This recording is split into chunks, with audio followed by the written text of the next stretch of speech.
وحرمتي كوميشنka doorashooyinka qaranka farxad weyn maanta u ah in wajigii labaad uu ka soo gabagaboobay gobolka Togdheer labadiisa degmo ee caasimadda Burco iyo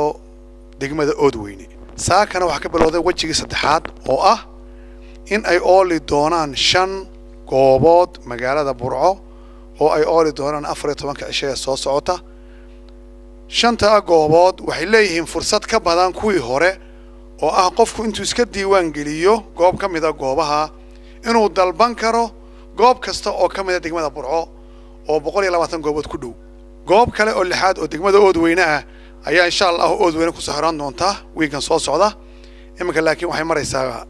laba degmo xuduud ah oo harsan oo mid maanta laba u tahay taana arjeenaya in dadweynaha reer Oodweynena ay ka faa'iideystaan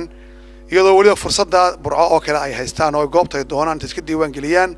ay dalban karaan goobtay ka codeynayaan alxamdulillah si fiican ayay noogu soo xirantay dhammaan waxaan u mahadnaqayaa komishinkii qaranka iyo kii gobolka iyo shaqaalihii komishinka